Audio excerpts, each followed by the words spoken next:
ಇವತ್ತು ನಾನು ಮಾಡ್ತಾಯಿದ್ದೀನಿ ಹಾಟ್ ಡಾಗ್ ಮತ್ತು ಆಲೂ ಚಾಟ್. ಆ್ಯಕ್ಚುಲಿ ಆಲೂ ಟಿಕ್ಕ ಚಾಟ್ ಅಂತ ಹೇಳ್ತೀವಿ. ಸೊ ಫಸ್ಟಿಗೆ ನಾನು ಆಲೂ ಪಲ್ಯ ಮಾಡ್ಕೊಂಡಿದ್ದೆ. ಅದರಲ್ಲಿ ಕಾರ್ನು ಮತ್ತು ಪನ್ನೀರು ಮತ್ತು ಕ್ಯಾಪ್ಸಿಕಮ್ ಎಲ್ಲನೂ ಸೇರಿಸ್ಬಿಟ್ಟು ಪಲ್ಯ ಮಾಡಿದ್ದೆ. ನಾರ್ಮಲ್ ಆಲೂಗಡ್ಡೆ ಪಲ್ಯ ಮಾಡ್ತೀವಲ್ಲ ಅದೇ ಥರನೇ, ನೀರೇನು ಸೇರಿಸಿಲ್ಲ, ಕಟ್ಟಿ ಇತ್ತು. ಅದಾದಮೇಲೆ ಇನ್ನೊಂದು ಕಡೆ ಕಡಲೆಬೇಳೆ ಹಿಟ್ಟು ಮತ್ತು ಕಾರ್ನ್ಫ್ಲವರ್ ತೊಗೊಂಡಿರೋದು. ಕಾರ್ನ್ಫ್ಲವರ್ ಇಲ್ಲ ಅಂದರೆ ಅದಕ್ಕೆ ನಾವು ಈವನ್ ರೈಸ್ ಅಕ್ಕಿ ಹಿಟ್ಟನ್ನು ಸಹ ಸೇರಿಸ್ಬೋದು. ಅದನ್ನು ನಾನು ಫುಲ್ ರನಿಯಾಗಿ ಮಾಡಿದ್ದೆ, ಅಂದರೆ ಫುಲ್ ಲೂಸ್ ಆಗಿತ್ತು.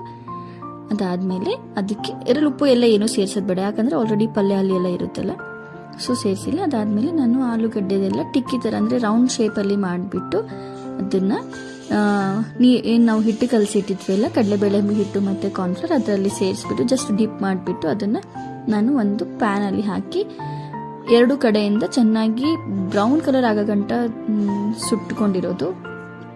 ಚೆನ್ನಾಗಿ ಇದನ್ನು ಸುಡಬೇಕು. ಸುಟ್ಟಾದಮೇಲೆ ಇದಕ್ಕೆ ಇದು ಆ್ಯಕ್ಚುಲಿ ಕ್ರಿಸ್ಪಿ ಆಗುತ್ತೆ. ಫಸ್ಟ್ ನೋಡಬೇಕಾದ್ರೆ ಮೆತ್ತಗಾಗುತ್ತೇನೋ ಅನಿಸುತ್ತೆ, ಕಾರ್ನ್ಫ್ಲವರ್ ಹಾಕಿರ್ತೀವಲ್ಲ, ಸೊ ಫುಲ್ ಮೇಲುಗಡೆ ಕ್ರಿಸ್ಪಿ, ಒಳಗಡೆ ಸಾಫ್ಟ್ ಆಗಿರುತ್ತೆ.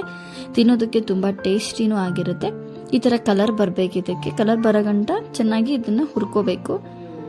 ಅದಾದಮೇಲೆ ಇದನ್ನು ಒಂದು ಪ್ಲೇಟಲ್ಲಿ ತೆಗೆದುಬಿಟ್ಟು ಇದಕ್ಕೆ ನಾವು ಮೊಸರು ಮತ್ತು ಮಿಕ್ಸ್ಚರು ಎಲ್ಲ ಹಾಕಿಬಿಟ್ಟು, ಇವನ್ ಇದಕ್ಕೆ ಆ್ಯಕ್ಚುಲಿ ಸಣ್ಣ ಮಿಕ್ಸ್ಚರ್ ಹಾಕಿದರೆ ಚೆನ್ನಾಗಿರುತ್ತೆ. ನಾನು ಸುಮ್ಮನೆ ಸಡನ್ನಾಗಿ ತಿನ್ನಬೇಕು ಅನ್ನಿಸ್ತಲ್ಲ, ಏನೋ ಒಂದು, ಅದಕ್ಕೋಸ್ಕರ ಹೆಂಗೋ ಆಲೂ ಪಲ್ಯ ಇತ್ತು ಅಂತ ಇದನ್ನು ಮನೇಲಿರೋ ಎಲ್ಲ ಐಟಮ್ಸ್ನೇ ಸೇರಿಸ್ಬಿಟ್ಟು ಮಾಡಿರೋದು. ಇದಕ್ಕೆ ಸಣ್ಣದಾಗಿರೋ ಮಿಕ್ಸ್ಚರ್ ಹಾಕಿದ್ರೆ ಇನ್ನೂ ಟೇಸ್ಟ್ ಬರುತ್ತೆ. ಫುಲ್ ಸೇಮ್ ಹೊರಗಡೆ ಏನು ತಿಂತೀವಲ್ಲ ಅದೇ ಥರ ಅನಿಸುತ್ತೆ. ಟ್ರೈ ಮಾಡಿ ನೋಡಿ ನೀವು ಒಂದ್ಸಲ. ಇದಕ್ಕೆ ನಾನು ಮೊಸರು ಮತ್ತು ಮಿಕ್ಸ್ಚರ್ ಮತ್ತು ಈರುಳ್ಳಿ ಹಾಕಿಬಿಟ್ಟು ಮಾಡಿದ್ದೆ. ಇದು ನನ್ನ ಮಗಳಿಗೆ ತುಂಬ ಇಷ್ಟ ಆಯಿತು. ಇಷ್ಟಪಟ್ಬಿಟ್ಟು ಇದನ್ನೆಲ್ಲ ತಿಂತು. ಇದಾದಮೇಲೆ ಸರಿ ಮಮ್ಮ, ಇದು ಟೇಸ್ಟ್ ಬಂದುಬಿಟ್ಟು ಹಾಟ್ ಡಾಗ್ ಥರ ಇದೆ, ಹಾಟ್ ಡಾಗ್ ಬನ್ಸ್ ತರ್ತೀವಿ, ಅದರಲ್ಲಿ ಇನ್ನೂ ಸ್ಟಫಿಂಗ್ ಮಾಡಿಬಿಟ್ಟು ಮಾಡಿಕೊಡಿ ಅಂತ ಹೇಳಿದ್ರು. ತಿಂದಾದ್ಮೇಲೆ ಹೋಗಿ ಬನ್ಸ್ ತಂದರು.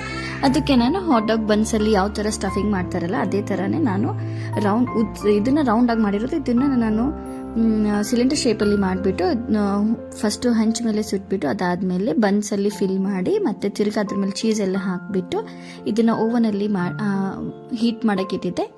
ಒಂದು 5 ಮಿನಿಟ್ಸ್ ಆದಮೇಲೆ ತೆಗೆದುಬಿಟ್ಟು ನೋಡಿದ್ರೆ ಇದನ್ನು ತುಂಬ ಚೆನ್ನಾಗಿ ಬಂದಿತ್ತು. ನನ್ನ ಮಗ ಅಂತೂ ಇದನ್ನು ಆಲೂ ಚಾಟ್ಗಿಂತನೂ ಇದನ್ನು ತುಂಬ ಇಷ್ಟಪಟ್ಬಿಟ್ಟು ತಿಂದಿದ್ದ.